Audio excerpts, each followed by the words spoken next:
کیا مطالبہ کریں گے؟ بنیادی طور کے اوپر الیکشن ابھی ہوتا ہوا نظر نہیں آ رہا، آپ کو پتہ ہی ہے الیکشن میں کچھ التوا اور تخیر کی جا رہی ہے۔ ہمارا مطالبہ یہی ہے کہ جلد از جلد پاکستان کو الیکشن کی طرف لے کے جایا جائے تاکہ نگران حکومتیں جن کا یہ ثواب دید بھی نہیں وہ بھی ایسے بعض فیصلے کر رہے ہیں، جیسے اساتذہ کا معاملہ پنجاب کے اندر، ہم اساتذہ کے ساتھ کھڑے ہیں اور ہم یہ سمجھتے ہیں کہ یہ نگران حکومت کا مینڈیٹ ہی نہیں ہے جو محسن نقوی صاحب استعمال کرتے چلے جا رہے ہیں پینشنوں کا بند کرنا، یہ نگران حکومت کا مینڈیٹ ہی نہیں ہے، نہ ان کو یہ اتھارٹی ہے۔ ہاں کوئی منتخب حکومت اگر اس طرح کے فیصلے کرے تو وہ عوام کو جواب دہ ہوتی ہے، نگران حکومتیں عوام کو جواب دہ نہیں ہوتی اس طرح کے جو وہ انتظامی ڈیسیجنز کر رہے ہیں جس کے ساتھ ہم قطعاً متفق نہیں ہیں۔ نواز شریف صاحب کی آمد پر کیا کہیں گے؟ کسی بھی بڑے لیڈر کی ملک میں جو واپسی ہے وہ خوش آئند ہے، ان کو سیاست کا حق ہے، ان کو پاکستان کے اندر آ کے سیاست کرنی چاہیے، لیکن لیول پلینگ فیلڈ جو ہے وہ سب رہنماؤں کے لیے برابر کی ہونی چاہیے۔ اور ہم یہ سمجھتے ہیں کہ اس حوالے سے بہرحال نواز شریف ایک خوش قسمت انسان ہے کہ ان کو 3 مرتبہ ٹکراؤ کے بعد چوتھی مرتبہ ایک مرتبہ پھر موقع دیا جا رہا ہے۔ علامہ صاحب، جو اس وقت فلسطین میں مظالم میں جو جاری ہیں اسرائیل کی جانب سے، آپ جمعیت اہل حدیث پاکستان کے جو کارکنان ہیں ضلع خانے والے، ان کو کیا میسج دیں گے؟ سب سے پہلی بات یہ ہے، میں یہ سمجھتا ہوں کہ جو جہاد کا اعلان کرنا ہے، اگر میسیج آپ کا یہ ہے اس حوالے سے، تو وہ ریاست کا مینڈیٹ ہے۔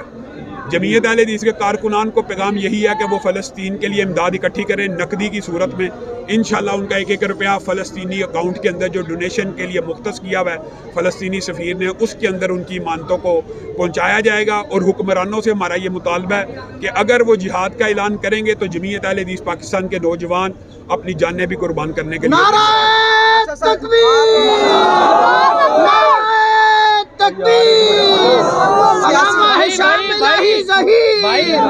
سر، آپ سیاسی عمل کا حصہ بنتے جا رہے ہیں، تحریک انصاف کو کہاں دیکھ رہے ہیں؟ سیاسی عمل کے اندر ہم حصہ ہیں، اللہ کے فضل و کرم سے سیاسی عمل کا بھرپور اس میں ہم نے حصہ بھی لینا ہے۔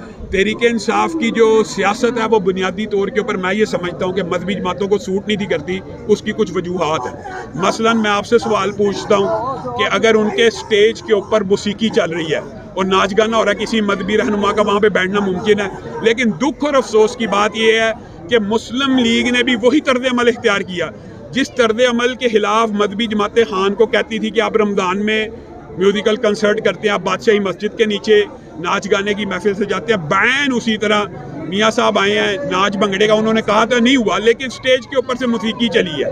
اور افسوس اور دکھ کی بات ہے کہ نام مسلم لیگ ہے اور پہلے نعرہ تکبیر لگایا گیا ہے، پھر رسول اللہ صلی اللہ علیہ وسلم کا نام لے کے کہا گیا چلو جی اب لگاؤ۔ تو یہ تو بڑی دکھ اور افسوس کی بات ہے۔ اگر اسی طرح کا طرز عمل مسلم لیگ نون کا رہا تو کوئی بھی مذہبی جماعت ان کے ساتھ بھی چلنے کے لیے تیار نہیں ہوگی۔ علامہ صاحب، آپ آج کھانے والا یا نظام مصطفیٰ کانفرنس میں آپ شرکت کر رہے ہیں، تو اس کے حوالے سے کیا پیغام دیں گے اور کیا کہیں گے؟ انشاءاللہ یہاں پہ ہم اپنے منشور کو، اہداف کو، مقاصد کو بیان کریں گے اور رسول اللہ صلی اللہ علیہ وسلم کو جس کاز کے لیے مبعوث کیا گیا کہ هو الذی ارسل رسولہ بالہدی ودین الحق، رسول اللہ باقی ادیان کے اوپر اسلام کو غالب کرنے کے لیے آئے تھے، انشاءاللہ وہی پیغام ہے۔ نظام مصطفیٰ کے لیے بھی کچھ لوگ کھڑے ہونے چاہیے اگر سیکولر جماعتوں کے ساتھ لوگ کھڑے ہوتے ہیں۔ اچھا سر، مذہبی جماعت جو اب تک آپ کے ساتھ اٹیچمنٹ کر چکی ہے اس کے بارے میں بتا دیں۔ ہمارے جماعت اسلامی کے ساتھ، تحریک لبیک کے ساتھ، مرکزی مسلم لیگ کے ساتھ اور دیگر معاویہ اعظم طارق کے ساتھ، راہ حق پارٹی کے ساتھ مذاکرات آخری مراحل میں۔ میری کوشش یہ ہے کہ ہم مل کے الیکشن لڑیں ایک اتحاد میں، جبکہ ان جماعتوں کی خواہش یہ ہے کہ ہم سیٹ ایڈجسٹمنٹ کر کے لڑیں۔ تو یہ دو باتیں تو تقریباً یعنی سیٹ ایڈجسٹمنٹ کے اوپر تو ساری جماعتیں راضی ہیں، لیکن ہماری خواہش یہ ہے کہ اتحاد کا ایک نام ہو اور ایک ہی اس کا انتخابی نشان ہو۔ مولانا صاحب، نگران حکومت نے نواز شریف کی سزا معطل کی ہے، کیا ایسا ہونا چاہیے؟ نگران حکومت کو یہ مینڈیٹ ہی نہیں ہے کہ وہ کسی کی سزا معطل کر سکیں۔ بہرحال سزا تو معطل عدالتوں کی طرف سے ہوئی ہے، تو عدالتوں کی وجہ سے ہوا ہے۔ جس طرح نواز شریف کو ریلیف ملا، الیکشن ہو گیا یا سلیکشن ہو گیا؟ میرا خیال یہ ہے کہ یہ لیول پلینگ فیلڈ ایک بندے کے لیے سیٹ کی جا رہی ہے، اور اس حوالے سے آپ بلاول بھٹو کا بیان بھی پڑھ سکتے ہیں۔ تمام دوستوں کا شکریہ۔